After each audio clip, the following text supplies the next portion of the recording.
بسم الله الرحمن الرحيم. بسم الله الذي لا يضر مع اسمه شيء في الأرض ولا في السماء وهو السميع العليم. بسم الله الذي لا يضر مع اسمه شيء في الأرض ولا في السماء وهو السميع العليم. بسم الله الذي لا يضر مع اسمه شيء في الأرض ولا في السماء وهو السميع العليم. رضيت بالله ربا وبالإسلام دينا وبمحمد نبيا صلى الله عليه وسلم. رضيت بالله ربا وبالإسلام دينا وبمحمد نبيا صلى الله عليه وسلم. رضيت بالله ربا وبالإسلام دينا وبمحمد نبيا صلى الله عليه وسلم. اللهم بك أصبحنا وبك أمسينا وبك نحيا وبك نموت وإليك النشور. اللهم أنت ربي لا إله إلا أنت، خلقتني وأنا عبدك وأنا على عهدك ووعدك ما استطعت. أعوذ بك من شر ما صنعت. أبوء لك بنعمتك علي وأبوء لك بذنبي فاغفر لي فإنه لا يغفر الذنوب إلا أنت. أصبحنا على فطرة الإسلام وعلى كلمة الإخلاص وعلى دين نبينا محمد صلى الله عليه وسلم وعلى ملة أبينا إبراهيم حنيفا مسلما وما كان من المشركين. اللهم ما أصبح بي من نعمة أو بأحد من خلقك فمنك وحدك لا شريك لك، فلك الحمد ولك الشكر. اللهم إني أعوذ بك من الهم والحزن، وأعوذ بك من العجز والكسل، وأعوذ بك من الجبن والبخل، وأعوذ بك من غلبة الدين وقهر الرجال. اللهم أنت ربي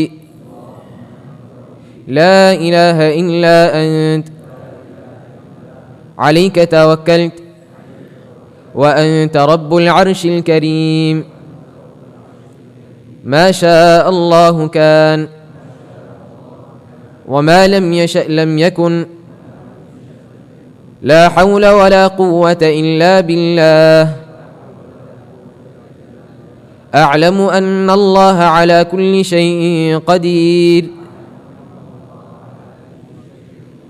وأن الله قد أحاط بكل شيء علما. اللهم إني أعوذ بك من شر نفسي ومن شر كل دابة أنت آخذ بناصيتها إن ربي على صراط مستقيم اللهم عافني في بدني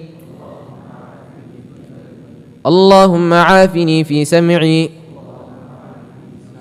اللهم عافني في بصري لا إله إلا أنت اللهم عافني في بدني اللهم عافني في سمعي اللهم عافني في بصري لا إله إلا أنت اللهم إني أعوذ بك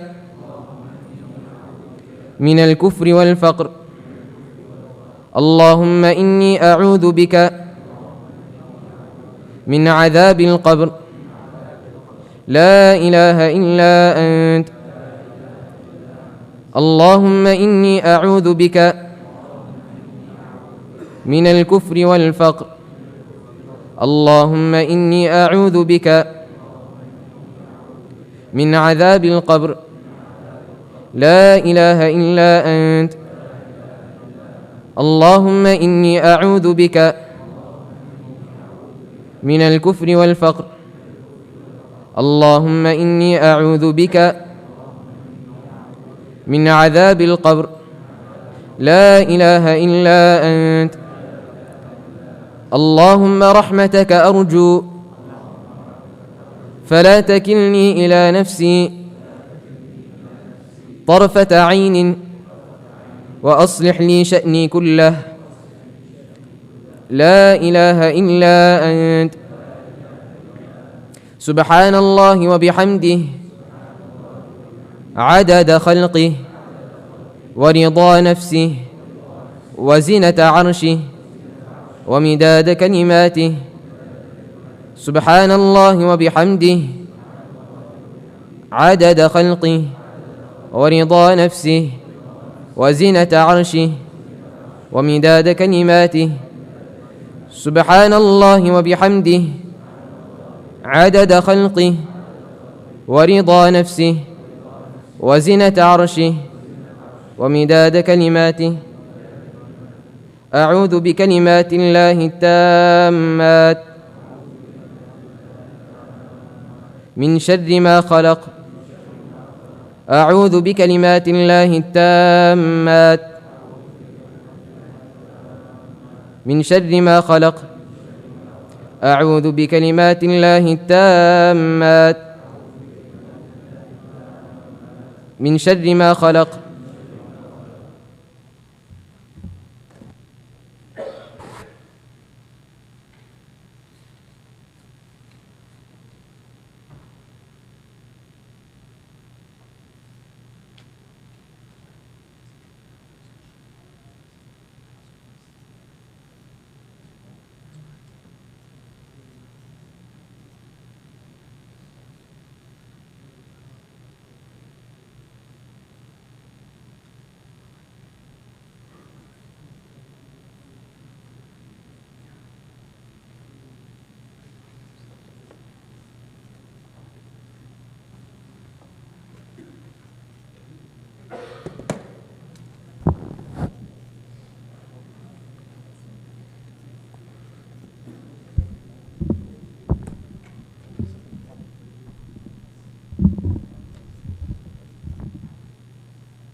بسم الله الرحمن الرحيم.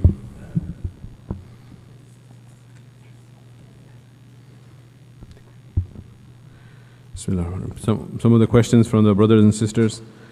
Number one, people usually write false experiences on resumes to get jobs, so the income from that job, is that halal? So writing a lie in a false resume, that is haram. But at the same time, and we not to take away from that sin, it's a major crime, it's a major sin to lie. But the entire income that comes from that job would not necessarily become haram because of that. The income would not become haram because of the false resume. the lying would remain a sin, and a person should make tawbah from that sin. Number 2, working in the headquarters of a bank, is it permissible? Or working in an organization, the income is coming from interest. Nowadays, usually most of the companies have income coming from interest or have bank loans. So a company that the primary source of their income is from haram, and the purpose of the whole company, like banks, is that their main profit is from interest. So working for a bank would be haram. Interest is such a sin that Allah subhanahu wa ta'ala speaks about in the Quran. يا أيها الذين آمنوا اتقوا الله وذروا ما بقي من الربا إن كنتم مؤمنين فإن لم تفعلوا فأذنوا بحرب من الله ورسوله. That it is engaging in war against Allah and His Rasul. And Rasulullah sallallahu alaihi wasallam said, لعن الله آكل الربا وموكله وكاتبه وشاهديه. That the curse of Allah is on the one who gives the riba and takes riba, the one who writes up the contract, and those who witness it. So because of the nature of the sin being of that level, that's why that company, that in that organization, that in which the primary source of its income is from interest, meaning a bank, it would be impermissible to work. Those who are already working in a bank, the scholars say that they should make istighfar and tawbah and actively seek other employment until they can find some other employment, and then switch over. Make tawbah to Allah subhanahu wa ta'ala.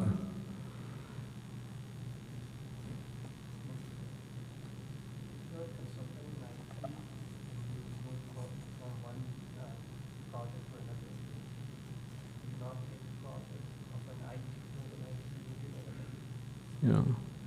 Even working, if a person is working in IT or in other departments,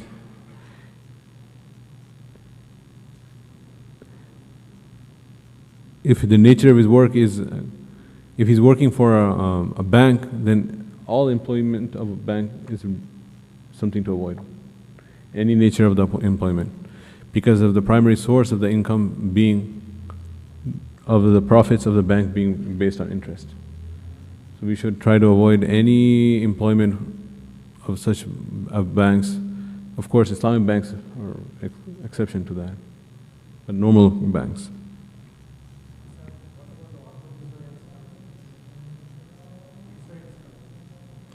Insurance companies, there's different fatwa regarding insurances. So because of necessity, many of the insurances have been declared halal even by several fatwa of scholars. So it's not like interest. So there's some leeway there. I'm afraid to use the miswak because the particles from the miswak might enter my mouth, and I'm afraid that it might go down my throat. If I swallow any particle, will my fast break? So this is proven from the sunnah of Rasulullah ﷺ to use a miswak during fasting as well. So this should not be a concern. A person can use a miswak while fasting, and just be careful, you should try to spit it out, whatever particle from the miswak breaks off from the miswak. Can you make dua while chewing on gum? So this is against the etiquette of making dua to Allah subhanahu wa ta'ala. It's against the etiquette of speaking to somebody, and of course when you're speaking to Allah subhanahu wa ta'ala, then this is something which is not befitting. Does masturbation break your fast? Yes, that would definitely break one's fast, and a person will have to make qada and will have to make kafara of 60 days continuous as a kafara, a penalty, if it's a fard fast during the month of Ramadan. So a person will fast 1 day qada for missing it, and intentionally, if he committed this act while fasting, then he will have to fast 60 days penalty, continuous. شهرين متتابعين. What if a person after iftar and before suhoor committed this act, then took a ghusl after dhuhr? What happens to his fast? So if this act occurred during the night, then it still is haram, but it will not have an effect on the fast. And the fact that the person started the day in a state of ritual impurity without a ghusl, while ghusl being farad, also does not affect the validity of the fast.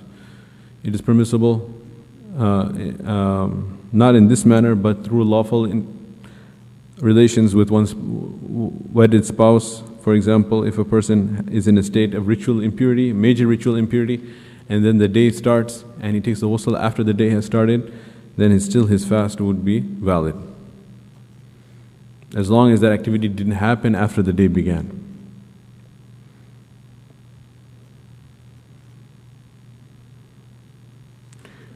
We already have spoken about the LGBT movement several times. We keep on getting the questions about this.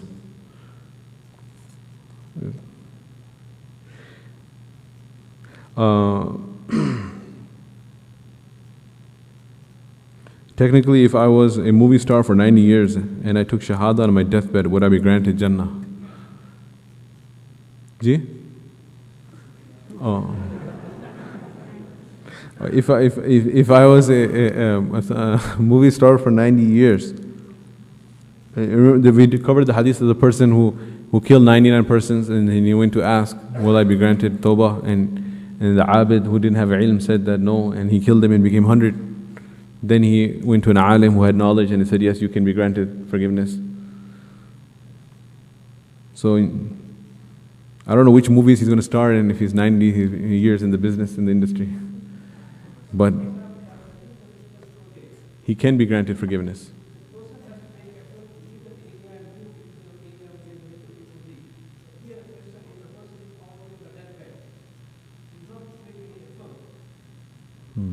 And I took the Shahada on my deathbed, would I be granted Jannah?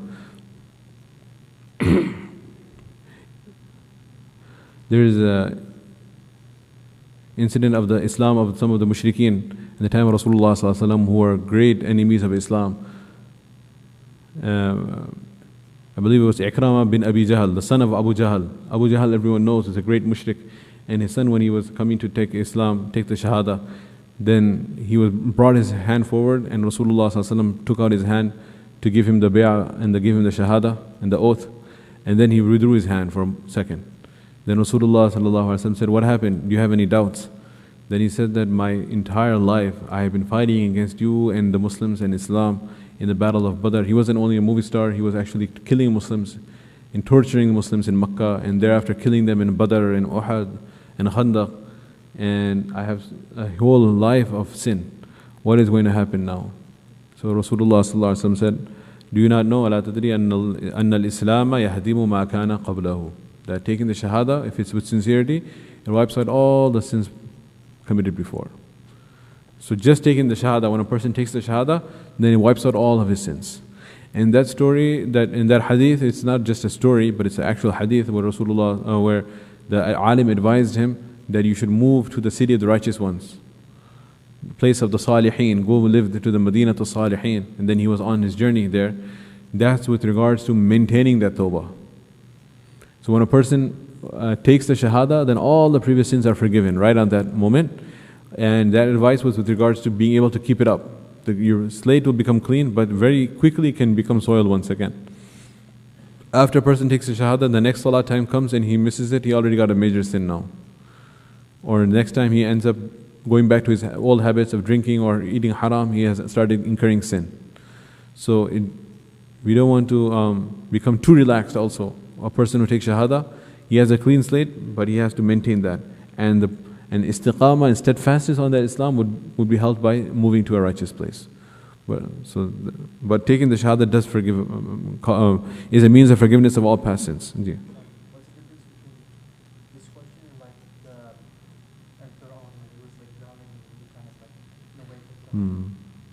He's asking what is the difference between this question and the person on his, like Fir'aun who accepted Islam and he took Shahada.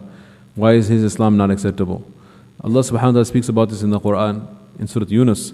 فَلَمَّا أَدْرَكَهُ الْغَرَقُ قَالَ آمَنْتُ أَنَّهُ لَا إِلَهَ إِلَّا الَّذِي آمَنَتْ بِهِ بَنُو إِسْرَائِيلَ وَأَنَا مِنَ الْمُسْلِمِينَ. I speak about this many times for those who regulars have heard me. But he asked this question. And I quote my teacher of tafsir who says, Fir'aun ek saans mein 3 dafa iman le aaya. That he mentioned 3 kalimat of iman in one breath. When he was drowning, he said, number 1, amantu. Mawlana Sulaiman Choksi Sahab from Jalalin, he mentioned this. فَلَمَّا أَدْرَكَهُ الْغَرَقُ. When he was drowning, he said, number 1, amantu, I believe, I am a mu'min. That's the first kalima of iman. Second kalima of iman, la ilaha illa alladhi amanat bihi banu Israel. There is no one worthy of worship except for that God, the one worshipped by Banu Israel. And over here, his kalima is a little bit different than the normal kalima. He didn't say La ilaha illallah. He said, La ilaha illa alladhi amanat bihi banu Israel. There is no one worthy of worship except for the God of the Banu Israel. And the reason he said that is because whole life he was saying, I am Allah. So if he died and he said, La ilaha illallah, that he used to say, Ana rabbukum al-a'la, alaysa li mulku misra hadhihi al-anharu tajri min tahti. Do I not own the kingdom of Egypt? Do not these rivers flow under my command? I am your Lord, the Most High. So if he said, there is no God beside the one God, then people say, okay, he's affirming his own divinity. So rather he had to go further and clarify and say, Annahu la ilaha illa alladhi amanat bihi banu Israel. No, there is no God except for the one the Banu Israel believe in. The one they believe in, that's the real God. And number 3, he said, Wa ana minal muslimin, and I am one of the believers. So why didn't this iman count then? The reason it didn't count is this was mentioned after the unseen had become seen, and after he had gone from the alimul ghaib had become mushahada for him. That which is the realm of the unseen world was now visible to him. These are the last moments as his soul is now beginning to depart from his body. So at the end, Allah subhanahu wa ta'ala begins to reveal the unseen things. And when a person begins to see the unseen, then it doesn't count, that iman doesn't count. Because the condition for iman to be mu'tabar, to be valid, to have any reward, is that it is al-iman bil-ghayb. Because right in the beginning of the Quran, Allah subhanahu wa ta'ala said, Alif Lam Mim, ذَلِكَ الْكِتَابُ لَا رَيْبَ فِيهِ هُدًى لِلْمُتَّقِينَ الَّذِينَ يُؤْمِنُونَ بِالْغَيْبِ. That this book is a book of guidance, in which there is no doubt. It is a source of guidance for those who fear Allah subhanahu wa ta'ala. They are those who believe in the unseen. And this is iman bil mushahada, iman in the seen. So iman bil mushahada doesn't count. Iman bil ghayb is what counts. And he saw the angel of death approaching to take his soul. He saw the angel of death coming to take his soul. And that is why in Surah Al-Qaf, Allah subhanahu wa ta'ala says that كشفنا عنك غطاءك فبصرك اليوم حديد فكشفنا عنك غطاءك فبصرك اليوم حديد. That when a person dies and his soul leaves his body, then we close his eyes. Eyes normally remain closed, but for whatever reason, if they are remaining open and you close them, and because of some spasms and some neural activity that's remaining there, just opening up again, then what is the etiquette of the janaza, and one of the rules of how you deal with the dead body is that you close the eyes. If they open up on their own, even after the body is dead, then you tape them shut. You're supposed to tape it, because one of the etiquettes is you don't let the dead body have their eyes open. In fiqh we learn that. So, but Allah subhanahu wa ta'ala says, فَكَشَفْنَا عَنْكَ غِطَاءَكَ. Now we have removed the cover over your eyes. Even though the physical eye is now closed, yet Allah says, finally we have removed the cover over your eyes. فَبَصَرُكَ الْيَوْمَ حَدِيدٌ. Now your vision is clear. Now everything you can see. The kiraman katibin, which are on your right and left, you could not see them. The angels, you cannot see them. The jinn, you cannot see them. All the hidden system of Allah was unobservable to you. You could not observe that. You could not perceive that. Now it is all visible. So Allah subhanahu wa ta'ala says about Fir'aun, after he apparently accepted Islam, which has no value. Because this is one issue in which there's no difference of opinion of any scholar, that no one says it's Fir'aun alayhi salam. Right? It's Fir'aun alayhi la'natullah, the biggest enemy of Musa alayhi salam, and one of the biggest enemies of all time of Allah subhanahu wa ta'ala. Allah subhanahu wa ta'ala said, الآن, now you accept, وَقَدْ عَصَيْتَ مِن قَبْلُ وَكُنْتَ مِنَ الْمُفْسِدِينَ, and before you have always been transgressing and creating corruption on the earth. فَالْيَوْمَ نُنَجِّيكَ بِبَدَنِكَ. Today I am going to preserve your body. Because the Banu Israel, they could not believe this. They could not digest it. Really he's dead. How could he be dead? Because he was such an authority figure for so many years and had so much power. So Allah subhanahu wa ta'ala, starting with them and then till today, Allah subhanahu wa ta'ala wanted to keep it as a sign. So Allah subhanahu wa ta'ala said, فَالْيَوْمَ نُنَجِّيكَ بِبَدَنِكَ. Today I am going to save your body. لِتَكُونَ لِمَنْ خَلْفَكَ آيَةً. So that you can become a sign for those people who are going to come after you.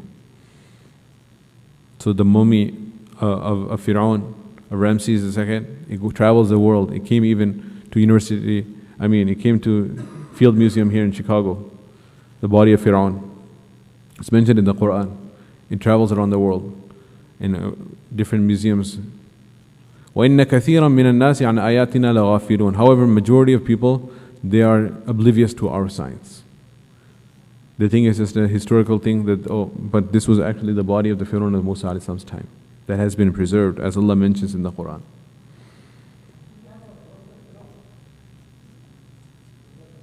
Ji? Yeah.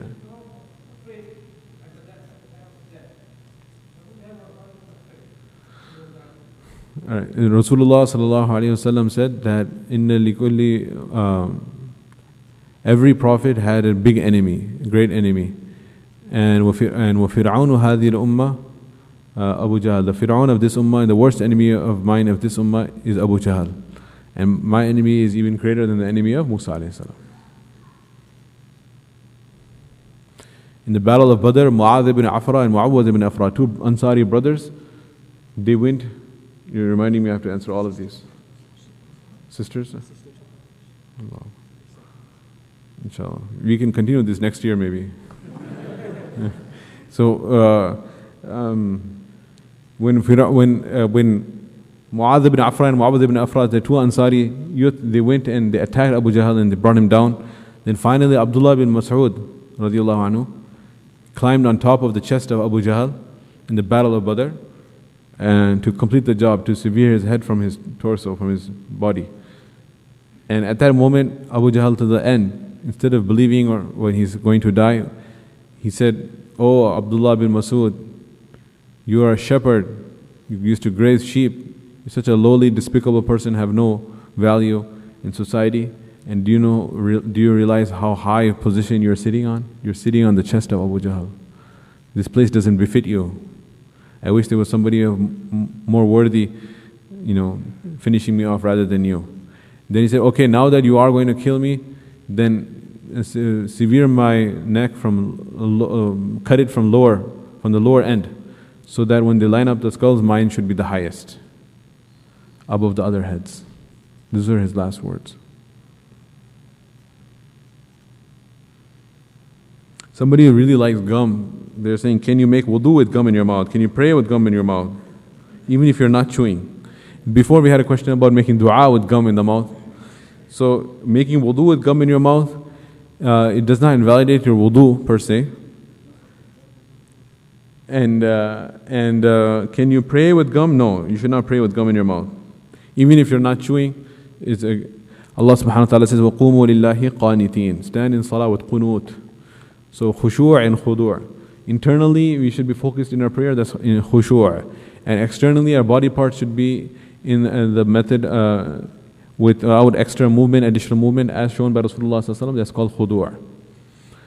The Sahaba radhiyallahu anhu used to stand so motionless in prayer that birds used to come and perch on their heads, imagining that they are pieces of wood stuck in the ground. I had already answered that one.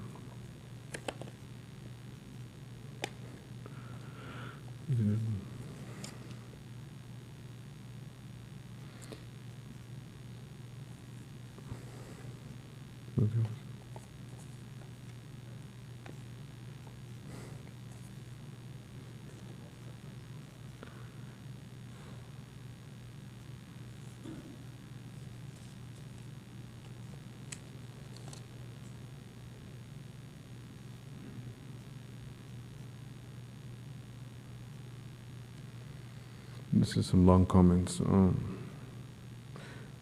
Okay, can we talk in the wudu area? What if someone says salam or asks a question? Should we respond?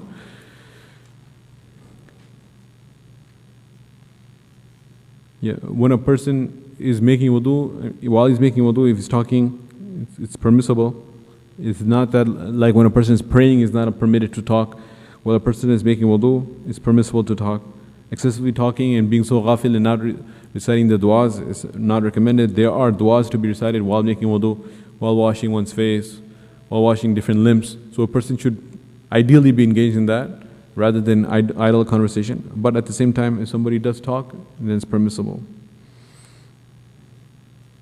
If a person is in i'tikaf, then after he finishes wudu, if he extends the time sitting there and talking and chatting, then that would not be permissible.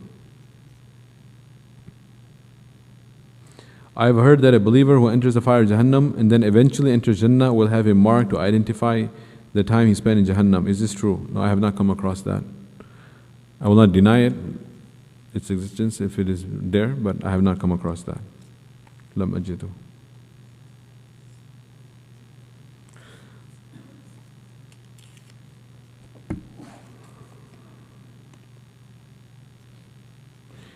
Can you use mouthwash while fasting? If a person does not swallow the mouthwash, then his wudu, his fast will not break. But tasting it is something which was called karahat in the fast. It's disliked. If you are sick and you feel you may not be able to fast, would you need a Muslim physician to determine it, or that if you can truly fast, or can you make that determination yourself? If it is something that is you're just guessing and you feel perhaps I'm too sick, I'm not, and it's not very obvious, then you should get a Muslim physician to approve that. But if it's very, very obvious and physically you are at that point that you cannot, and you know for certain, and you can feel that level of weakness, then it would be permissible without going for a consultation.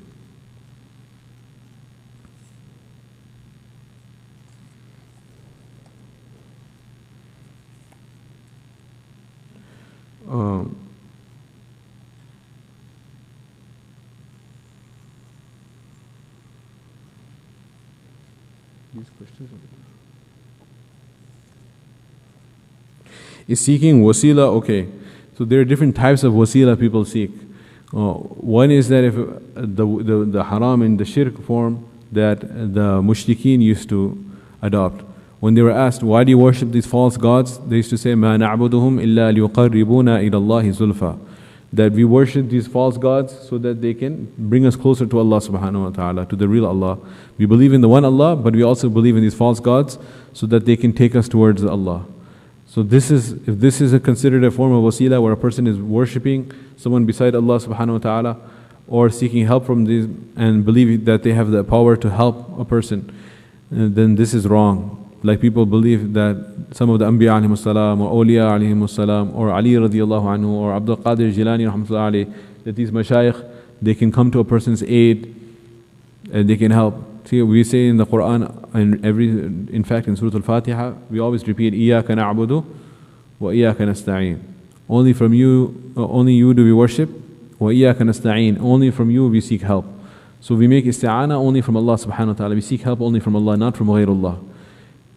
Whereas people unfortunately commit different forms of shirk, and they say, Ya Abdul Qadir Jilani aghithna, that, oh Abdul Qadir Jilani, you come to our aid.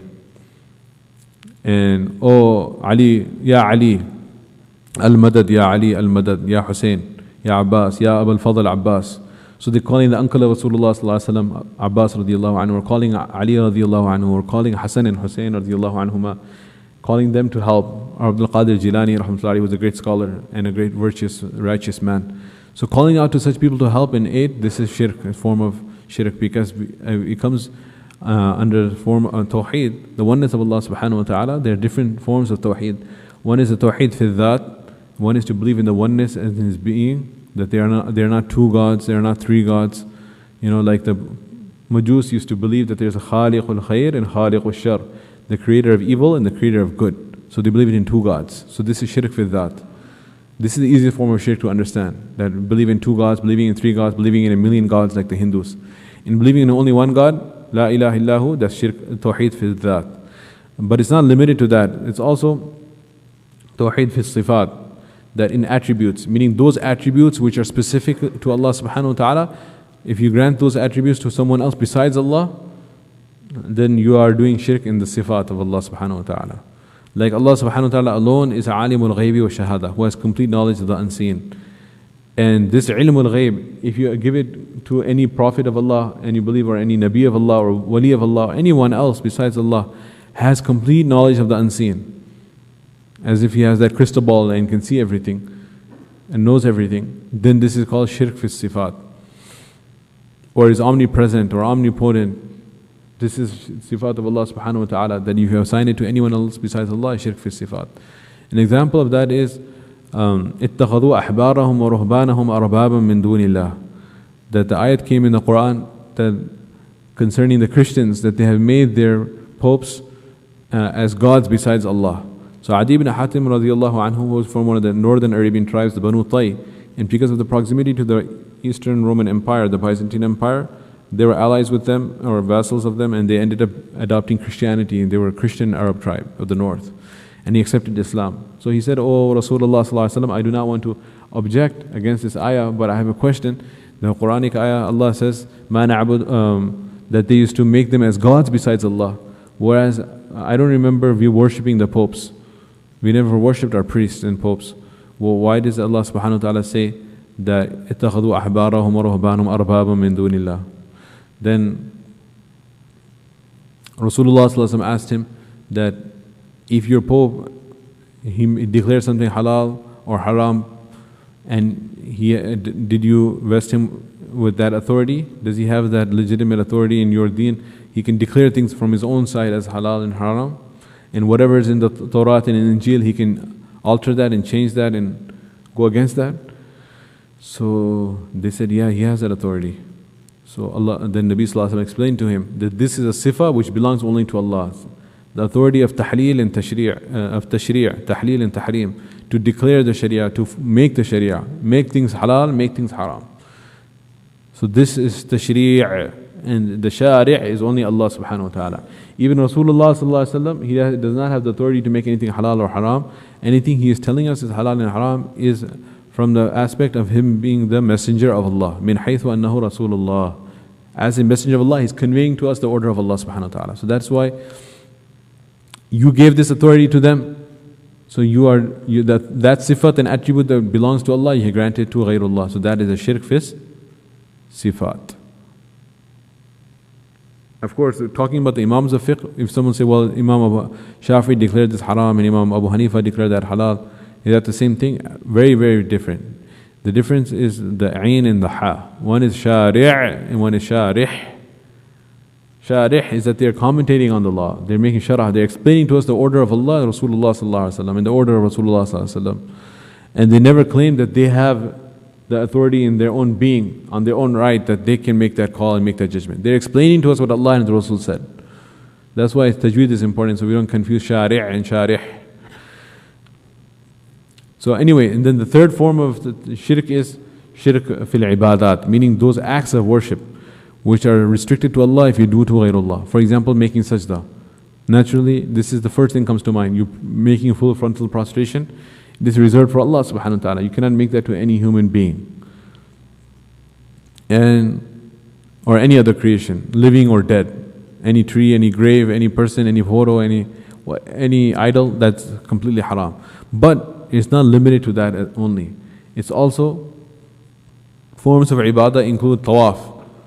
So tawaf cannot be done of anything, circumambulating anything with the intention of getting reward and benediction and benefit from that.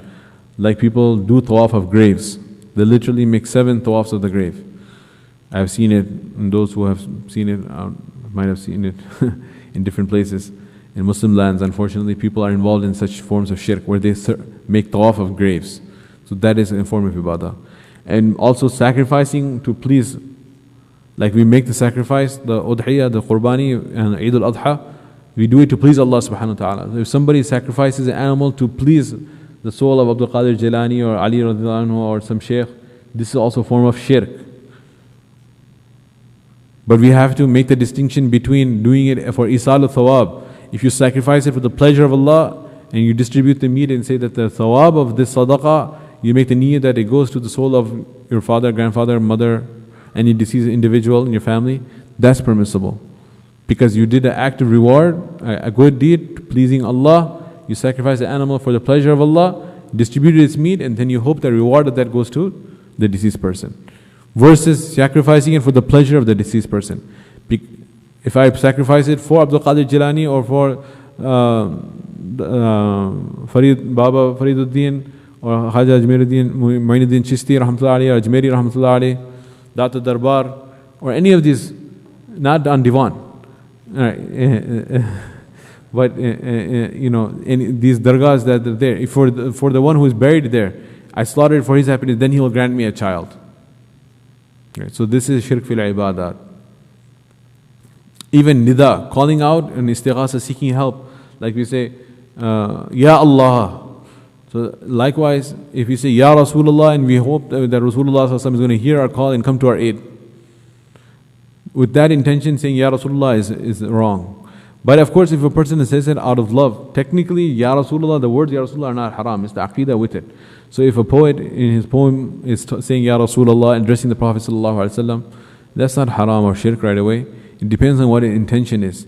So because people normally say Ya Rasulullah with the wrong intention, that's why there's, from the Muwahhideen camp, there's such a big movement against the statement saying Ya Rasulullah as shirk. But to be fair and balanced, every time anyone says Ya Rasulullah doesn't mean he's a mushrik right away. We have to be careful when we hand out the fatwa of shirk and kufr, because there's a sahih hadith in Muslim as well. Rasulullah sallallahu alaihi wasallam said, "Man qala li akhihi ya kafir, faqad ba'a bihi ahaduhuma." That whoever addresses a brother and says Ya kafir or you're a kafir, then one of the two is definitely a kafir. One of the two is definitely a kafir. So if he's genuinely a kafir, fine. Otherwise, then it will come back on a person. It will rebound back on the person. So we should be very careful in passing judgments. So these are all wrong forms of seeking wasila. What is a correct form of seeking wasila? Allah subhanahu wa ta'ala says, Ya ayyuhalladhina amanu taqullaha wabtaghu ilayhi al-wasila, in the Quran. All those who believe, fear Allah subhanahu wa ta'ala and seek wasila. And the wasila is that you present any of your amal as to Allah subhanahu wa ta'ala and say, Oh Allah, this is a good deed I have done for your pleasure. If you accept it, based on accept this good deed, can you please fulfill my need and grant my need? And the example of that is Rasulullah has given the hadith, a beautiful story of the three people who were traveling in the mountains, and then the storm came and it was raining violently and there was weather alert. So then they went into a cave to seek refuge in a cave. And they were inside the cave and a big stone came down the mountain. There was an avalanche and it closed the door of the cave. And they went to rushed out, tried to push it, but it would not budge, and it was firmly in place. It would not move. So now they were stuck inside. So they said, there's no way out, let us make dua to Allah subhanahu wa ta'ala. So each one of them, they made dua to Allah subhanahu wa ta'ala and they presented their good deeds as a wasila. One of them, he said that, Oh Allah, you know how much khidmah I used to do for my parents, how I used to serve my parents so diligently. And I was a shepherd. I would take my goats out and graze them, and then when I would come back home, I would milk them, and first I would give the milk to my father and mother, and after they would drink, if there would be any milk left over, the leftover I would divide amongst my wife and children. Always I would serve my parents first.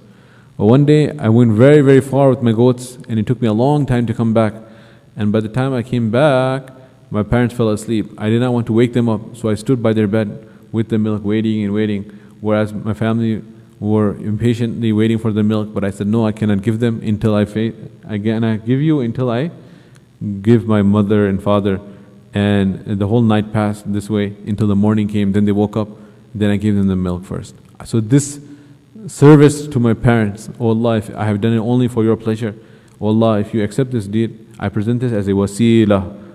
Right? So this is the wasila. And Oh Allah, accept it. If you accept it, then Oh Allah, relieve us of our predicament and save us from this being buried alive. So the two brothers, the two companions, they said, Ameen. And what happened? The stone moved a little bit.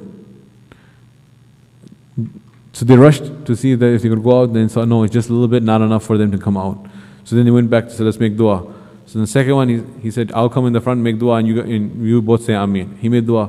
Oh Allah, you know, that there was one cousin of mine who I loved most, and then she was a girl I loved more than anyone else in the world, and I would always try to seduce her and this and that, but she would never come in, and she would never come near me, and she was very virtuous and pious young girl. But then one time she was in a very dire need of financial hardship, and she came to ask for some money, and then I said, no, I will not give you the money until you allow me to fulfill my lust with you. And then she was so desperate that then she said, okay, whatever you have to do, but I need that money because we are going to die or my family needs it. And then he said, فَلَمَّا قَعَدْتُ بَيْنَ أَرْبَعِهَا. When I was really on top of her and about to fulfill my lust and desires and haram thing, then she just said, لَا تَفَضُّ الْخَاتِمَ إِلَّا بِحَقِّهِ. That do not violate me without the right to do so. I warn you, I ask you to fear Allah. And at that last moment when I was right at the point when I could go ahead and fulfill my passions and desires, I got up and left her for the sake of Allah. And I feared you and I left her for your sake. I did this only for your pleasure. And I gave her the money as well and I didn't take the money back. So, oh Allah, if I have done this for your pleasure and if you think this good deed is worthy of acceptance, then please accept this as a wasila and please relieve us our difficulty. And the other two brothers said, Ameen. Then again the stone moved. So they rushed back to the stone. But it had moved a little bit, not enough for them to come out. So they said, we need to make more dua again. So they went back. Then the third one came. Third one came and he made dua. He said, oh Allah, there was a day when I needed some work done. I had to get some physical labor done, like to build a wall. And I had a few laborers, I had hired them, and I gave them this work to build the wall, and they all did their work. But then at the end, when they finished their work, they asked for their wages, and I gave them all their wages. But one laborer, he left without taking his wages of the day. So I kept it on one side, and then I actually ended up investing his money in different trades and businesses. And it grew and it grew and grew, and it became I had so many ventures, business ventures, in which I put his money and it multiplied and multiplied. But I kept account of the original money that that person was owed. And I maintained that accounts. I maintained those accounts. And finally, after many, many days and years passed, the man came and he said that I'm in a very, very difficult state, and I hope you remember, perhaps you might have forgotten, but you actually owe me money. Because long time ago, I had done some work for you, and I did not take my money, and I left without taking my money. Now I came back, I'm asking for my wages. So then the man said, you see all these goats, and all these sheep, and all these camels, and all these cattle, all this around you in these fields, this actually is all yours. He had some amazing barakah. I don't know how. Allah Ta'ala tested him by giving him that barakah. So he said, please do not mock me, don't make fun of me, all these cows and sheep and everything, how could they belong to me? I just want my wages back. He explained to him the story that no, I actually ended up investing that money on the side, and this is how it multiplied. So he said, really? And then that person was a pretty interesting character too, that he forgot his money in the first place. And part of the hadith says that he said, okay, and he took all the camels and all the sheep, he didn't leave a single thing back. The person in his dua is saying this. He did not leave a single thing like, okay, fine, bonus, I'll give you back something for being so honest. He took all, you know, like when somebody finds your wallet, you give them some money from there, like, you're so honest, you gave me my wallet back, here, take. If there's whatever the biggest note in your wallet, you give it to the person who found your wallet. I mean, that's normal courtesy. But this person here, he actually took every single sheep and goat and cow and cattle and whatever was there. And he said, Assalamu alaikum, and he left. So then he said, oh Allah, I did this only for your pleasure and sake. He had no idea about what I had done with his money. I could have just given him that, or I could have denied it outright. So the other two brothers, what did they say? Ameen. When Mufti Azim makes dua, you guys should say Ameen. Sometimes you make dua, you feel like you're making it by yourself, no participation. You should. The people who are there, the etiquette is to say Ameen. So the people, this we learn from this hadith. By the way, this hadith is an example of ijtima'i dua too. One person is making dua and the other two are saying Ameen. Isn't that a collective dua right there? It's a collective dua. So, and this is not added. Yeah? This is not commentary or this, that. This is in the words of the hadith that the other two said Ameen. And some things we just add to make the story more complete, but this is not part of that. This is really in the hadith. It's mansus that they said Ameen. And when they said Ameen, then again the stone creaked and moved, and they rushed, and lo and behold, it had moved away, and they could escape. So this is called wasila. That's why the scholars say that, you know, particularly one of the mashayikh was mentioning to the scholars of deen, addressing the scholars and students of knowledge and people who are imams, etc. He said, all of your activities are public in nature. You're doing imamat, you're doing khutbah, you're writing books, you're giving fatwas, you're teaching people. These are all public, these are good deeds that are being done in the public. But you should keep stashed away on the side some good deeds that are absolutely private, that no one knows about it besides Allah subhanahu wa ta'ala. Because your tarawih is public, your khutbah is public, your speeches are public, your books you're writing are public, the fatwas you're giving, the teaching, the counseling, everything is being done in front of the people. So besides all of these public activities, إِذَا فَرَغْتَ فَانْصَبْ, when you get free from that, then do some extra nafal ibadah on the side that no one knows about besides Allah subhanahu wa ta'ala. Keep that stashed on the side. In this dunya, if you ever come into such a predicament, if you're ever hiking and then you go into a cave, make sure that you won't get locked in that cave. But if you do, then you have to have something. You can pull it out at time of need. And also, if not in this dunya, then most definitely on the day of judgment, in the hereafter, if Allah subhanahu wa ta'ala says, وَقَدِمْنَا إِلَى مَا عَمِلُوا مِنْ عَمَلٍ فَجَعَلْنَاهُ هَبَاءً مَنْثُورًا, all the good deeds were presented and all be turned into dust, has no value, there was no ikhlas in that. Then you can pull it out and say, Ya Allah, what about this one? This one is definitely was done only for your sake, no one ever knew about it. But if you don't have that in your back pocket, then what are you going to do? You're going to be in a predicament. So kuch amal ikhlas wale bhi side pe jama karke rakhna chahiye, right? You have some good deeds on the side that you are confident, inshallah, hopeful of reward. You can never be confident 100%, but more hopeful for inshallah reward. So that is called wasila. Now one of the wasila can be done with the amal of the jawari, of the body parts, but also on the amal of the heart. And one of the amals of the heart is love. And love of Rasulullah sallallahu alaihi wasallam is an amal of the heart. So this is how you can interpret the wasila of Rasulullah sallallahu alaihi wasallam in a very simple manner. That if you say that, Ya Allah, I love your Habib al-Mustafa sallallahu alaihi wasallam, I love your beloved, and this is a good deed, one of the best deeds, and your Rasul sallallahu alaihi wasallam is beloved to you, and I love your beloved as well. So because I love your beloved sallallahu alaihi wasallam, based on that love of mine of your Habib sallallahu alaihi wasallam, can you also forgive me? Can you also grant me Jannah? Can you also protect me from the fire of Jahannam? Just like in the dunya, when you come to a person, Sadiqu Sadiqi Sadiqun, that a friend of a friend is a friend. So you have a lifelong friend who from childhood, and then he introduces you and says, "This is my friend." Then you become familiar with him right away. It breaks the ice because you say he's my friend's friend. So in the dunya, this is how things happen. So with Allah subhanahu wa ta'ala, if you say, "Oh Allah, I love your Habib, I love your Rasul sallallahu alaihi wasallam, he is your beloved, and you have granted me the honor of being in his ummah, and because of that I ask you that you forgive me." So if it is done at that level, and that's it, not beyond that, then it would be permissible.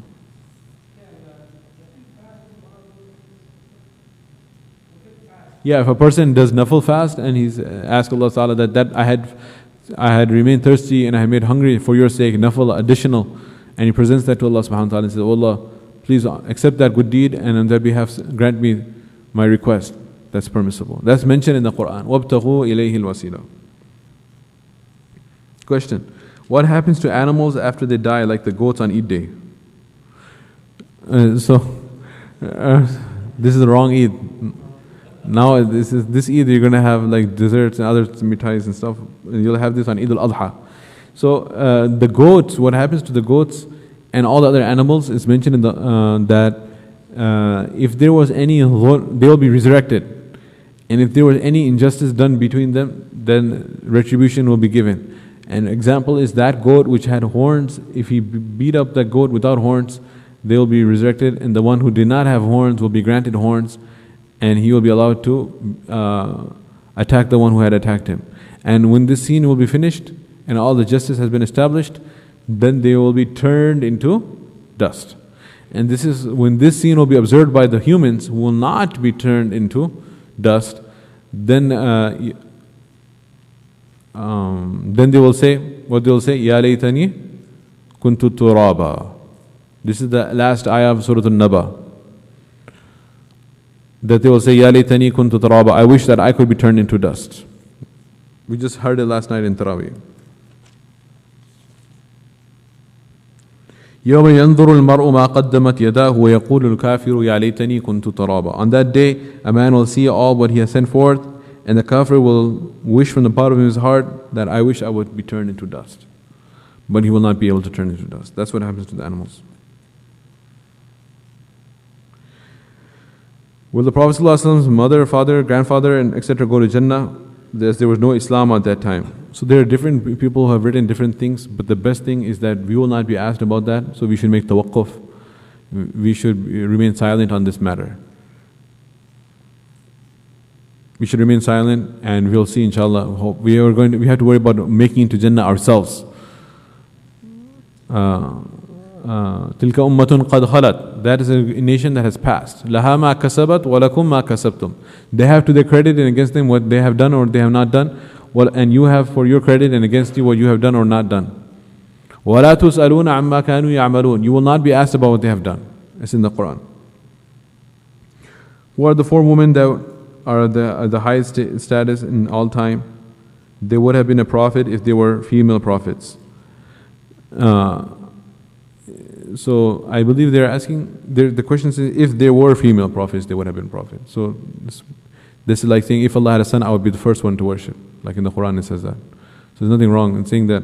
They're saying if there would have been female prophets, they would have been. Like if there would be a prophet after Rasulullah, it would have been Umar. So this is not against Khatm al-Nubuwah to say that. Because you're saying if. Yeah, so this is meaning they are at the highest level. Who are those? These are mentioned by Rasulullah in a hadith. That khayru nisa'il alameen arba'un. The best of all the women of all times are four. And Rasulullah identified four women as the best women of all time. And each one of the women, they represent a specific attribute. So these are the four attributes that are the best attributes for women. Two are from the previous ummah and two from this ummah. The first one is Asiya alayha salam, wife of Fir'aun. Second one is Maryam bint Imran, the mother of Isa alayhi salam. Third one is Fatima, Khadija al-Kubra radiyallahu ta'ala anha. And fourth one is Fatima radiyallahu ta'ala anha. These are the four women mentioned in the one hadith. And each one of them represents one beautiful quality that is desirable for women.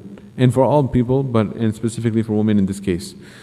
Number one, when it comes to Asiya radiyallahu anha, what is the quality of her? She had, all of four of these women had many beautiful qualities, but one attribute really shines out and is really prominent.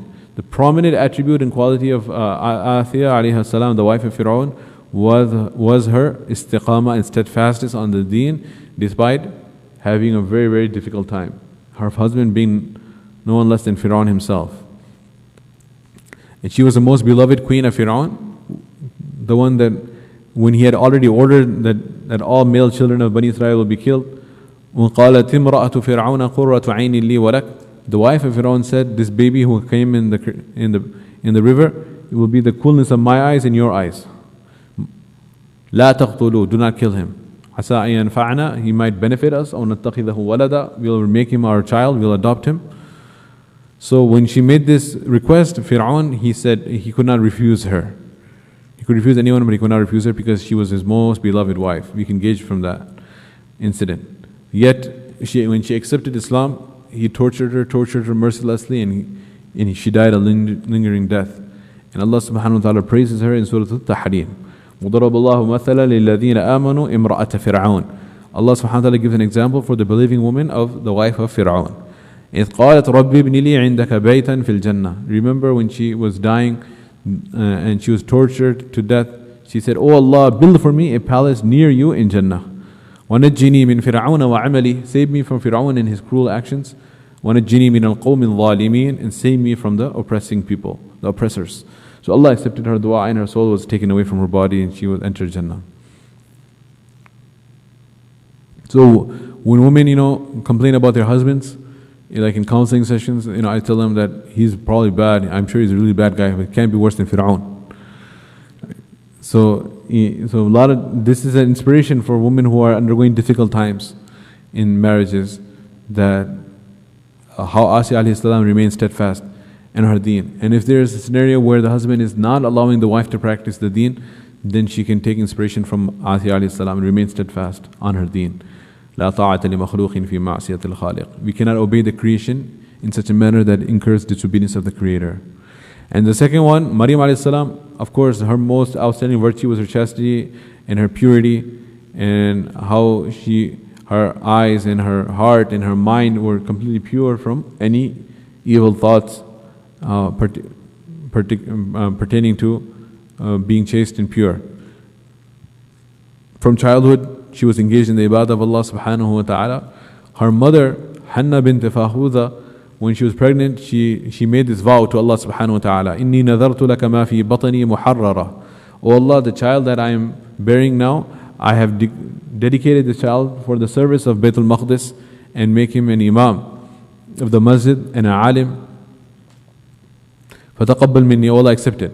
فَلَمَّا وَضَعَتْهَا, but then she delivered the baby. قالت إني وضعتها أنثى. She said, oh, now it's a girl. How can the girl be an imam? The girl cannot be an imam now. What's going to happen? But Allah subhanahu wa ta'ala, normally you would have imagined, it would have made sense logically to say that the girl is not like a boy. But Allah subhanahu wa ta'ala switched it around and said, وَلَيْسَ الذَّكَرُ كَالْأُنثَى. Instead of saying, وَلَيْسَ الْأُنثَى كَالذَّكَرِ, see, oh, this girl is not like a boy. Allah ta'ala switched it around and said, وَلَيْسَ الذَّكَرُ كَالْأُنثَى. That the boy that you wanted is nowhere near the girl that you got. The boy is nowhere near the girl. وَلَيْسَ الذَّكَرُ كَالْأُنثَى. The boy that you were desiring and hoping for is nowhere near the rank of the girl that you have actually ended up delivering. The girl is far greater. This girl is far greater than the boy you wanted. وَإِنِّي سَمَّيْتُهَا مَرْيَمْ, and I gave her the name of Maryam. وَإِنِّي أُعِيذُهَا بِكَ وَذُرِّيَّتَهَا مِنَ الشَّيْطَانِ الرَّجِيمِ. And I seek protection for her and her progeny from Shaitan al-Rajim. So she grew up, and because the vow had been made before she was delivered, so based on that vow, she was dedicated for the ibadah of Allah subhanahu wa ta'ala from a young age. And then who was going to take care of her? They were arguing over her. Zakaria alayhi salam was her paternal uncle, her khalu. And his wife was the khala, paternal aunt of Maryam alayhi salam. So he said that my wife knows her and I want to raise her. And they ended up drawing lots. Long story, and he ended up taking care of her. And she was in a secluded place of ibadah.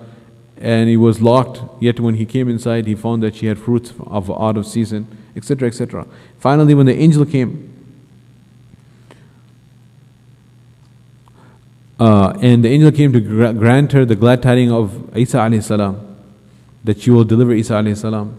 So what was her response? قالت إني أعوذ بالرحمن منك إن كنت تقيا. When she saw a man, she said, I seek the protection of Allah subhanahu wa ta'ala from you. If you have any fear of Allah, please leave me alone. So this is how chaste she was and pure she was. So chastity and purity, this is a beautiful attribute of Maryam alayhi salam. Number 3 is Khadija al-Kubra. Khadija al-Kubra radiallahu ta'ala anha, what's the beautiful attribute that a woman can be inspired from her? Is service to her husband, khidmah. For the deen of Allah and to her husband Rasulullah sallallahu alaihi wasallam. She has served Rasulullah so much with all her fortune and all the money and all her savings she spent on the deen of Allah subhanahu wa ta'ala. Everything she had, she gave for Rasulullah sallallahu alaihi wasallam. Right from the beginning, before he got the prophethood, she used to pack his lunch and his food and send him up into the ghar of Hira and take care of him while he was meditating. Never complained about his long absences. And afterwards, she sacrificed everything for Rasulullah sallallahu alaihi wasallam. And many years later, that is why actually when she was still alive, Jibreel alayhi salam came down and said that Allah subhanahu wa ta'ala has sent me down to convey his salam to Khadija al-Kubra radhiyallahu anha. Allah subhanahu wa ta'ala sent salam to her. Subhanallah.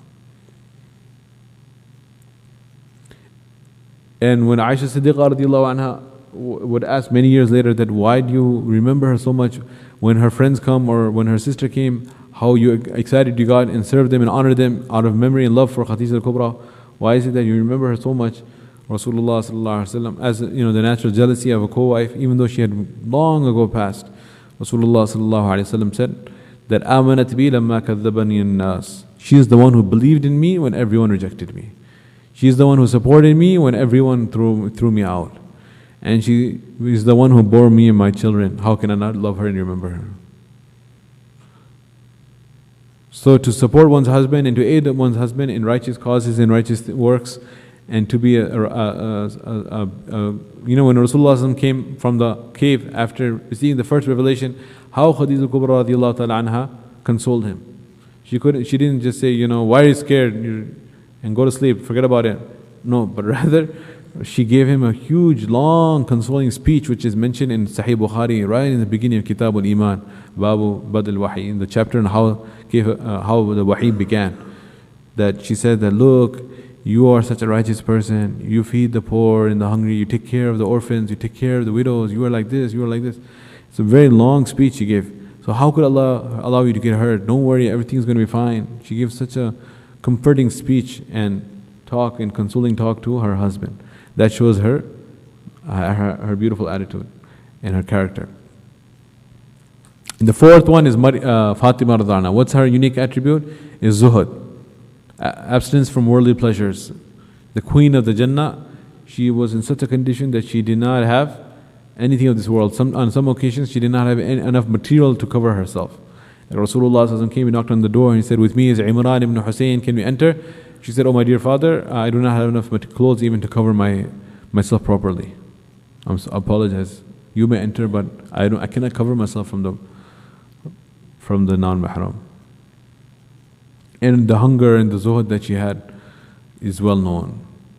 Simplicity in her home, to the extent that when she went in and asked for a servant, when Rasulullah ﷺ was distributing the slaves, and they had come in later on in the time of the affluence of the Muslims, Rasulullah ﷺ said that you had come in the day but you did not take anything, what do you need? And she asked for a servant. Rasulullah ﷺ said, how about I teach you something better than that?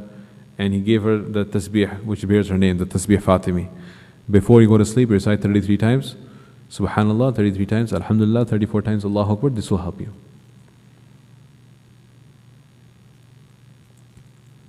So, and how they used to feed the orphans and the prisoners, and 3 days in a row. We heard that that was mentioned before, Mufti Azimuddin, one of the nights, how they were feeding and remaining hungry 3 days in a row.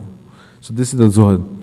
So this question has been asked by a sister. So those who are present here and those who are listening online as well, or those who might even hear the recording later, these are the 4 attributes that we can aspire. If you want to be raised with Asiya, Maryam, and Khadija and Fatima radiyallahu ta'ala anhunna ajma'een, on all of them, then what are the attributes we need to work on? We need to work on being steadfast on the deen like Asiya radiyallahu anha, and also not allowing any challenge to come in our way to deter us from the straight path, like she remained steadfast.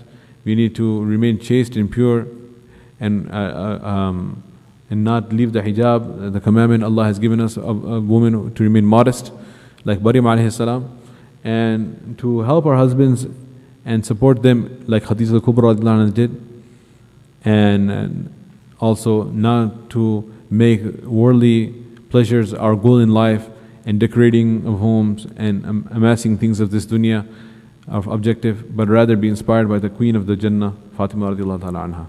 May Allah ta'ala make it easier for our women to follow these great examples, and for the men as well.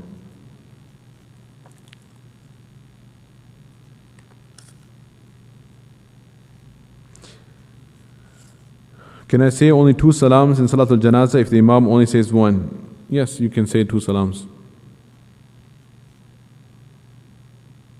Can you talk a little bit about how to respond to non-Muslims who initiate a discussion about references in the Quran with regards to killing non-Muslims, as well as other ayats invoking jihad? Is there any context that we can explain interpretation of these ayats? Yeah, so we can talk about the fact that non-Muslims have rights in Islam. This is something which many non-Muslims don't know, that there are so many ayats about the rights of non-Muslims in Islam. And those ayats that are talking about killing, they're talking about those who violated the pledges and violated the oaths and the treaties in the time of Rasulullah sallallahu alaihi wasallam. It's not an open injunction. فَاقْتُلُوا الْمُشْرِكِينَ حَيْثُ وَجَدتُّمُوهُم. That you can kill the disbelievers wherever you find them. This is not. If that was the case, then there would be no non-Muslim living with the Muslims. Whereas the non-Muslims have so many rights in Islam. There's so many beautiful stories you can share with them. The word for the non-Muslim who lives under Islamic rule is dhimmi, meaning he's in the dhimmatullah. He's under the protection of Allah subhanahu wa ta'ala. It's the responsibility of the Muslims to take care of him and protect him. So the non-Muslims in an Islamic state, they were granted safety of their land, safety of their property, safety of their honor, and were exempted from military service. And they had a minimal, like a few gold coins a year they had to give. It was not some burdensome tax. And there are so many beautiful stories, subhanAllah, that come to mind that illustrate this, that people don't know and are unaware of, they cannot share because they are unaware of. We can give them the example of in the time of Umar radiallahu anhu when he was a Khalifa in Egypt. The governor of Egypt, Amr ibn al-As radiallahu anhu, his son was having a horse race with one of the Christians, one of the Qibtis, Egyptian Copt Christians. And the Egyptian Copt Christian, his horse beat the horse of the prince of Egypt. Amr ibn al-As was the conqueror of Egypt and the governor of Egypt. His horse lost the race. And he got mad. How come this lowly Christian person who is a subject of the state, his horse beat my horse? So he took out his whip and he whipped him. This was of course wrong, absolutely impermissible act to do that. And that Christian, he heard of the justice of Umar radiallahu ta'ala anhu. So he traveled all the way to Madinatul Munawwara and he lodged a complaint and he said that this is the injustice that I suffered. So Umar radiallahu ta'ala anhu wrote a letter to the governor of Egypt, Amr bin al-As, that yourself and your son immediately present yourself in my court when you receive this letter. So when he got scared, started trembling. What happened? What did we do wrong? He brought his son and he said, let's go. And they went to Madinah Munawwara. When they came to Madinah Munawwara, Amr bin al-As radiallahu anhu asked him the very famous question. He said, مِن مَتَى إِسْتَعَبَتْهُمُ النَّاسَ وَقَدْ وَلَدَتْهُمْ أُمَّهَاتُهُمْ أَحْرَارًا. مِن مَتَى إِسْتَعَبَتْهُمُ النَّاسَ. Since when have you begun to treat such people as slaves whose mothers had given birth to them as free men? Since when have you begun to treat as slaves such men whose mothers had given birth to them as free men? And the father became enraged too, because the father was a Sahabi of Rasulullah sallallahu alaihi wasallam, had the tarbiyah of Rasulullah sallallahu alaihi wasallam, whereas the son did not have that opportunity. That's why he ended up committing the mistake in the first place. So he said, "O Amir al-Mu'mineen, give me the whip, and I will whip him in exchange for that which he has done, to mete out justice." So Amir al-Mu'mineen, what did he do? Did he say that's a good idea? He said, absolutely not. That's not justice. You are going to beat your own son, perhaps you'll be lenient with him. He took it the other way, a deeper level. He said, you might, be nicer to him. He said, that's not justice. He took the whip and he put it in the hand of the Christian. Remember, this is a time like when the Roman Empire that preceded Islam and other empires at that time, the conquered nations, the vanquished people had absolutely no rights. They would be slaughtered if they felt like it. The victors and the conquerors would kill them with no problem. But over here, Umar radiallahu anhu took the whip and he placed it in the hand of the Christian, and he said that, now you whip him back exactly how much he whipped you. You have free authority to do so. So he began to tremble and the whip fell out of his hand, and he said, I cannot believe this. This is the Prince of Egypt and I'm just one of the conquered people, and I have been given the whip and I've been told to whip him. He said, Ashhadu an la ilaha illallah wa ashhadu anna Muhammadan Rasulullah. So this was the way, even the worship, the churches they have. When Umar radiallahu anhu came to Baytul Maqdis to Jerusalem to accept the keys of the city, because Sa'ad bin Abu Ubaidah bin al-Jarrah radiallahu anhu was the commander-in-chief of the Muslim army, and the Christian Archbishop of Jerusalem said, we will give you the key to the city without a fight if your Amir al-Mu'mineen comes to accept the key. So he told Umar radiallahu anhu. Umar radiallahu anhu said that he always was itching to go onto the front line, wanting to go and see what's happening and participate. But the Shura and Uthman and Ali and Abdurrahman bin Auf radiallahu anhum, they would not let him go. So he explained to them, look, if I go, we can save so many Muslims' lives. Now you have to give me permission. So they finally let him go. That was the one trip he made it during his Khilafah of 10.5 years. So he went, and when he was approaching, he was going with his slave Aslam, and they had one camel and they were taking turns. This was the justice of Umar radiallahu anhu. So when Aslam was riding, then Umar radiallahu anhu would walk. And then when it was Umar radiallahu anhu's turn, Aslam would be holding the rope and would be walking ahead. So when they came to Jerusalem, it was the turn for Aslam to be riding the camel and for Umar radiallahu anhu to be holding the rope. He naturally felt a little bit under pressure, and he said that, forget about my turn and your turn and all this. If we are now approaching the city, please you take the camel and let me walk, because I don't want anyone to think I'm the Amir Mu'mineen. And he said, no, we have to be fair. It's your turn, it's your turn. So this is how they entered the city. And when they entered the city, this is exactly why the Christians had actually invited him. Because they had it in their books, the prophecy, that the successor to the final prophet, he will enter the city while he will be holding the halter of the camel and his slave will be riding the camel. So Umar, that's the sign they're waiting for. Otherwise, they were completely ready to start fighting. And if that prophecy was not fulfilled, then they would have fought.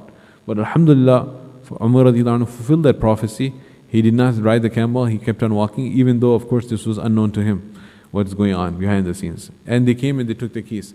When they entered the city, the people told him that this is the biggest church of the Christians. Why don't you perform the Dhuhr prayer here? So you can give this example of respect of other religions in Islam. What did he say? He said, no, if I pray Salah here, then people will later make this into a masjid. People will later make this into masjid because we prayed Salah here. And the non-Muslims have the right to their houses of worship in Islam. So that's why he prayed across the street in front of it in the dust. He prayed out in the open. And across the street from the church today, there's a huge masjid of Umar. And the masjid of Umar marks the place where Umar radiallahu anhu did perform his Dhuhr Salah in the sun. So this is, and fulfilling the words, the pledges, whatever treaties the Muslims entered with the non-Muslims, they fulfill that as long as they remain Muslims. As long as they remain true Muslims. In the time of Muawiyah radiallahu anhu, there was one ceasefire in place. And one of the Muslim generals that was on the front, he amassed his troops on the border. And right when the ceasefire expired, then he quickly, rapidly moved across and they made several surprise attacks and took over many forts and advanced very rapidly into the Eastern Roman Empire. And then as he was progressing, he saw a flag bearer coming from behind and calling out loudly, proclaiming, "Wafa'un la ghadar, wafa'un la ghadar," that we have to fulfill our treaties. We cannot break our treaties. We cannot deceive. There is no deception in Islam. This was the announcement he was making. And when he came near, he said, "Where you came from?" He said, "I came from the Amir al-Mu'mineen, and from Muawiyah radiallahu anhu." So he said, "What is the problem?" He said, "No, you broke the treaty." He explained, No. I actually crossed over right after the treaty expired, after the ceasefire expired." He said, "Well, how did you do that?" He said, "I prepared the army and we were ready, and then we crossed over." He said, "No, why were you preparing the army when there was a ceasefire? That's also not right. Technically, you were kind of stretching it. That's wrong though. Ceasefire means that there's no hostilities at all." So he said that I progressed and moved forward for the sake of Allah. I have no problem. I will go back for the sake of Allah. So he gave up this whole lands and he moved back and went back to the original line for the sake of Allah subhanahu wa ta'ala. No problem. So this is what caused people to accept Islam. This is what happened. وَرَأَيْتَ النَّاسَ يَدْخُلُونَ فِي دِينِ اللَّهِ أَفْوَاجًا. People were entering into Islam in large numbers. You know, when one person enters the fold of Islam, then we say Takbir, Allahu Akbar, everyone gets excited. This was that era. They would say that Allahu Akbar. Khalid bin Walid has entered Iraq, Iraq has accepted Islam. Sa'ad bin Abi Waqqas has entered Iran, Iran has accepted Islam. Abu Ubaidah al-Jarrah has entered Sham, Sham has accepted Islam. Amr bin al-As has entered Egypt, Egypt has entered Islam. So countries were coming into Islam. The entire city of Samarkand accepted Islam in one day. All the men, all the women, all the children, all the old people. How it happened is that the general who was out there on the front, this is in the Banu Umayyah era, when Umar bin Abdul Aziz rahimahullah was the Khalifa, he actually, without giving da'wah of Islam, without inviting them to become Muslims, he made a surprise attack on Samarkand and overtook the city. And they became conquered. And the people there, the elders of the city, they gathered together and they said that this person has violated the Islamic principles of war. He did not even give us invitation in da'wah towards Islam. They knew the principles of war of Muslims. So they said that this is something wrong. We need to inform the higher ups, the higher authority, the Khalifa. So they sent a messenger from all the way in the east, Samarkand, from Central Asian Republic, was Uzbekistan, all the way. He traveled on horseback to Dimashq, which is in Damascus and Syria. And he arrived there exhausted, and he asked the people, "Where is the palace of the Amir al-Mu'mineen?" So there was a wall that was made of unbaked bricks. You know, there are baked bricks and there are unbaked bricks. Unbaked bricks is like the lowest level economic package. It's so bad that when it rains, then the wall falls down. So the wall had fallen down because it had rained, and there was it looked like a laborer who was fixing the wall. They said, that's the Amir al-Mu'mineen. He said, you guys are making fun of me, mocking me, wasting my time. I have a really, really, really urgent mission. On behalf of my people, I've come, and we're in distress here. Anyway, the people kept on telling him, that's the one, go away. What else you want us to do? So then he said, let me ask this poor man, maybe he'll help me. So he asked him, can you guide me to the palace of Amir al-Mu'mineen, Umar bin Abdul Aziz? He said, my name is Umar bin Abdul Aziz. I am the Khadim, the servant of the believers. So he said, Allahu Akbar. Then he said, okay, he gave him the story. He was impressed, of course. And then he said, this is the story what happened in Samarkand to my people. So Umar bin Abdul Aziz rahmatullah alayhi said, really, that's wrong what they did. So then it comes in the book, in the narration, that he just took a little post-it, like one of these questions, a small little piece of paper, he tore it, and then he scribbled something on it, and then he crumpled it up, and he gave it to him and said, take this. Now there's smartphones and texting and everything. Back in the old days, people, this is how they used to pass notes in class. It reminds me of that. This is so ancient. It's telling of our age. Your kids will be saying, passing notes in class, you never heard of that. But people, before they had cell phones, if they want to communicate with somebody in class, they take a small piece of paper, write something, and then they would pass it. So he said, yeah, take this. So the man said, what do you want me to do with this? That's all? You're not going to send an army, you're not going to send a general, you're not going to send some royal proclamation or anything? He said, just take this, should be enough. So he was really heartbroken. He said, I came so far, weeks and weeks, galloping all the way, and I get this little post-it. That's all I get. And so then he took it with him. He said, but that's all he had, so that's all he was given. He had no really choice. He was in a position to demand anything more. Then he went all the way back. And when he went back, and they passed that little chitti, that little post-it to the general who was now ruling, then he began to tremble in fear. He said, Astaghfirullah, Amir al-Mu'mineen is displeased with my action, and I have displeased Allah. And he said, he immediately let us vacate the city. He said, all of us have done something wrong, let us all vacate the city. So they all left their positions and vacated the city and went back out. And everyone in the city became so happy. They said, wow, what is the world that happened here? We are free again. And then the next day they came and said, first we give you the da'wah towards Islam. If you accept Islam, you are brothers in faith. فَإِن تَابُوا وَقَامُوا الصَّلَاةَ وَآتَوُا الزَّكَاةَ فَإِخْوَانُكُمْ فِي الدِّينِ. If they make tawbah and become believers, they become your brothers in faith. Are you willing to sign up? Or otherwise the other options. So then they said, this is something we want to sign up to. So the entire city of Samarkand accepted Islam in that one day. SubhanAllah. So there are so many beautiful examples like this that show that the Muslims, when they were true to their word, true to their promises, no matter, there are such occasions when Rasulullah ﷺ really needed the help of the people on his side, like Hudayfa and his father Yaman. You've heard of Hudayfa ibn Yaman. So the father and the son, they heard about there's a man called Muhammad ﷺ, he declared prophethood in Medina. They said, let's go and find out who he is. So they were traveling to go and determine who he was. They had no idea that the battle of Badr is about to take place. That Rasulullah ﷺ and his army is out, and the mushrikeen are out, Abu Jahl with 1,000 soldiers. And Abu Jahl, he caught him. And he said, you guys are spies of Muhammad. They said, we are not spies of Muhammad, we never met him. He said, yeah, right, you never met him. And he started torturing them.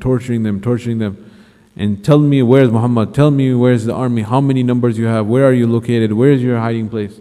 And they said, we never met him, we never saw him. And he kept on torturing them. And then finally, after a long torture, he realized that maybe they are true. They don't have any information. So he said, okay, I'll release them. But then he took a promise and a pledge.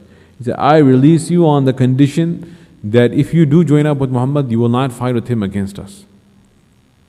So they took that pledge. Then they moved on, they were broken bodies and they were wounded, and they kept on traveling, and lo and behold, they met up with the army of Rasulullah ﷺ. When they met up with the army of Rasulullah ﷺ, they met Rasulullah ﷺ, they heard about the da'wah of Islam, they told their own story. Rasulullah ﷺ explained to them who he was and what is his message. They were so impressed, they accepted Islam. They took the Shahada. After taking the Shahada, then shortly afterward, the Battle of Badr took place. When the Battle of Badr took place, you know how many Badris are there? 313, not 315. They were not allowed to participate. They wanted to participate, they wanted to fight, they wanted to defend. They said, Ya Rasulullah, you need every single person because the odds are so heavy. Rasulullah sallallahu alaihi wasallam said, no, you took a pledge with Abu Jahl, you will not fight against him, so you have to fulfill your word. You cannot go against your word. They said, we took that under duress. He said, so what? You still took that pledge. Like in the Battle of the Khaybar, when the Jews were in their fort, and one of the servants outside was grazing the sheep, and he was lowest of the low. He was a slave. He was of African origin, and he was living with the animals, living with the filth. And he came to the tent of Rasulullah sallallahu alaihi wasallam, and he said that I am so. He himself said, you know, out of humbleness, it's hard for me to even say these words. But he said, I am so filthy and I am so ugly. He talked about his physical appearance, which is not something nice to say. But he said himself, and that's part of the hadith. He said, I am so ugly and I am so filthy and I smell so bad. You are so beautiful and you smell so good. You are so opposite of me. You are the most beautiful person and you are the most beautiful fragrance. I am the dirtiest person with the animals urine, this, that, and I am ugly as well. But if I recite the kalima, after the one that you're inviting towards, what will happen to me? Then Rasulullah sallallahu alaihi wasallam said, you will be with me in Jannah. He said, me with you? That's it. Ashhadu an la ilaha illallah ashhadu anna Muhammadan Rasulullah. Then he said, did these sheep and goats of mine, can we distribute it and have, you know, biryani for the whole army? Or barbecue? What did Rasulullah sallallahu alaihi wasallam say? No, you have to go and return that. You have to return that. Because it was given to you as an amana. If we come upon it, then it's permissible for us to take that as spoils of war for our need. But when it was given to you, it was given as a trust, as an amana. So that's the difference. You have to return the trust, an amana. You have to return it back to your master, the Jew who lives inside the fort. So he returned it back, then he came and joined the army and he became shaheed. And he entered Jannah. You know, like Salahuddin Ayyubi, he told King Richard the Lionhearted when he got sick that, you know, this is my personal physician I'm sending to you to help you because you're in a strange land and you are a guest here. What type of guest was that? But in the Crusades. And your physician is not aware of the sicknesses here.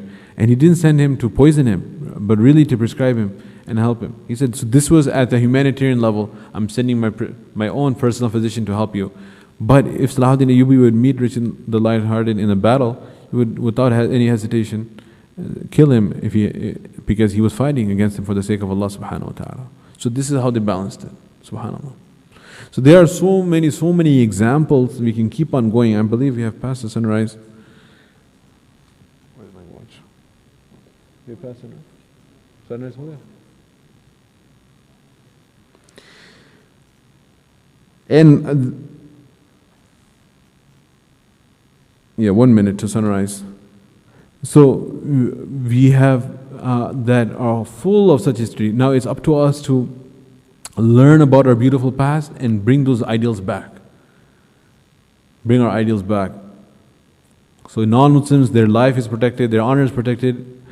Umar radiallahu ta'ala anhu, when he was, you know, he used to always, I want to conclude with this last story and then we can recite Surah Yasin inshallah. When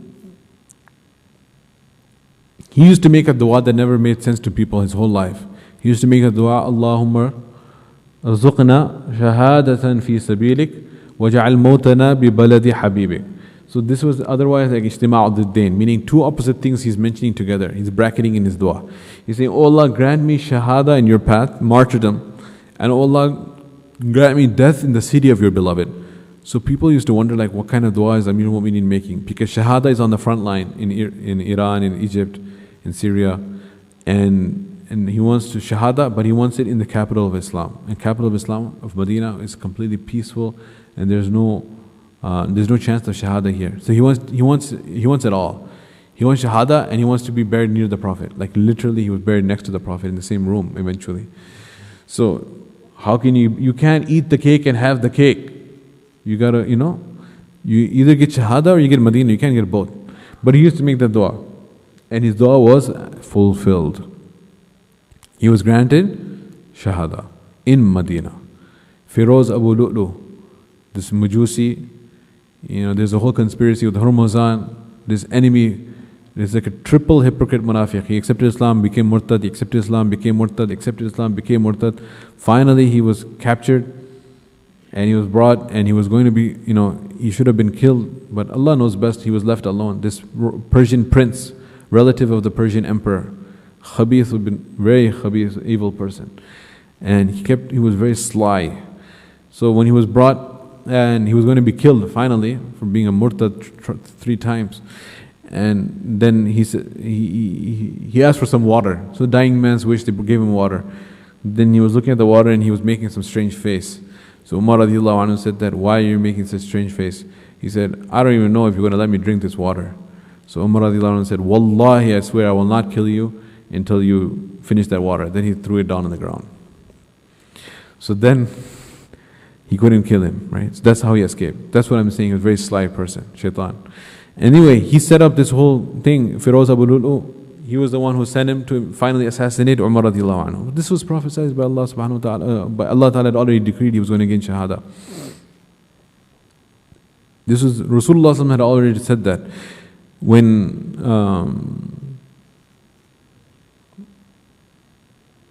Umar radiallahu ta'ala anhu, he asked Hudayfa ibn al-Yaman, who was the Sahibu Sirri Rasulullah, the one who had the secrets of Rasulullah sallallahu alaihi wasallam, that, am I a munafiq? I don't ask you to divulge the names of all the hypocrites, but am I a hypocrite?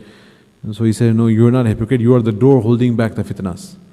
And he said, how will the fitnas enter in the ummah? Will the door be opened or will the door be broken? He said, the door will be broken and smashed and the fitnas will come. And then he took that as a prophecy of his shahada. So he knew. When the mountain shook also, do you know the hadith, when the mountain shook, Rasulullah took out his whip and he whipped the mountain. And he said that, Uskun, stop moving. Alayka nabiyyun wa siddiqun wa shahidan. On you is standing a Nabi, a Siddiq and 2 shaheeds. So the Nabi, Abu Siddiq, Abu Bakr, and the Shaheed Umar and Shaheed Uthman, radiyallahu anhuma. So, this Feroz Abu Lu'lu was paid by Hormuzan and he was set up to assassinate Umar radiallahu anhu. He came with a poison dagger while he was leading the Fajr Salah in the mihrab of Rasulullah sallallahu alaihi wasallam, on the Musalla of Rasulullah sallallahu alaihi wasallam. And he stabbed him several times with the poison dagger until the people in the first saf finally got him, and he wounded several people and then he finally killed himself. And then Umar radiallahu anhu was taken and he was bleeding and bleeding. So he got killed by a non-Muslim. And he got the death in Madinah Munawwara. And they gave him some milk to drink and it came out of his stomach from the wounds. And he was just bleeding, they couldn't control it. There was some time passed before he died. And his son Abdullah bin Umar radiallahu anhu put his father's head in his lap. And he said, no, put my head down in the dirt. He said, it's nice in my lap. He said, put it in the dirt. He said, it's nice in my lap. And he got upset at him. He said, put it in the dirt. Then he started rubbing his head in the dirt. And he said, Waylun laka ya Umar. Waylun laka ya Umar. Woe unto you, O Umar. Illam yaghfir laka rabbuk. If your Lord does not forgive you, you are lost. And he started reciting that ayah. تِلْكَ الدَّارُ الْآخِرَةِ نَجْعَلُهَا لِلَّذِينَ لَا يُرِيدُونَ عُلُوًا فِي الْأَرْضِ وَلَا فَسَادًا. The abode in the Jannah has been prepared for those who do not seek supremacy in their worldly life. Referring to himself, maybe I was looking for supremacy for myself, being the biggest ruler of the time. So there's divide and conquer. He didn't divide and conquer. He was conquering both superpowers at the same time, simultaneously, Roman and Persian empires. So then Abdullah bin Abbas radiallahu anhu came and he said that, don't worry, I promise you're in Jannah. He said, do you testify and swear by that? He said, I swear by that. I heard Rasulullah saying you are in Jannah. And then he said, you know what? وَدِدْتُ أَن يَكُونَ كِفَافًا. My greatest hope is that all my sins, if whatever good deeds I could do, if they balance out my sins and it becomes equal, because in al-hasanat yudhibna sayyat, good deeds wipe out sins. If it's equal and there's nothing left for my credit but nothing against me, that's a good deal from Allah. That's all I hope. Then he told his son Abdullah bin Umar, ask permission from Aisha Siddiqa radiallahu anha, because it was her home, where Rasulullah passed away in her home and he was buried there, because the Nabi is buried right where he dies, where he passes away. And then after Abu Bakr, the father of Aisha, was buried there. So she used to still come there. It was her father's grave and her husband's grave. He said, ask her permission if I could be buried there. And he said, don't ask her that Amir al-Mu'mineen is asking permission. Say Umar bin Khattab is asking permission, because I'm not Amir al-Mu'mineen anymore. I'm dead. And he went and then he asked permission. Aisha Siddiqa said, I had saved this place for me, for myself, but I will give preference to Amir al-Mu'mineen. And then he came back and gave the news, and then Umar radiallahu anhu said that, you know what, maybe under my pressure, because she's still out of awe and fear of me, she gave permission. It doesn't really count. After I die, take my body, my dead body, to the door outside, and again knock and ask that Umar bin Khattab, not Amir al-Mu'mineen, Umar bin Khattab is asking permission. If she says fine, and well, now I'm dead, if she changes her mind, then go and bury me in Baqiyah. So they did as was he instructed, and they came and said that Umar radiallahu anhu is at the door. She said, no, marhaban bi Amir al-Mu'mineen, marhaban bi Amir al-Mu'mineen. And she gave permission. That's why when you go to Medina, we see grave of Rasulullah sallallahu alaihi wasallam, then we see grave of Abu Bakr Siddiq and grave of Umar. We say, Assalamu alayka ya Rasulullah, Assalamu alayka ya Amir al-Mu'mineen Abu Bakr, Assalamu alayka ya Khalifat Rasulillah, and Assalamu alayka ya Amir al-Mu'mineen Umar bin Khattab radiallahu ta'ala. So the point what I was mentioning the story was, who killed him? Was a non-Muslim resident of Medina.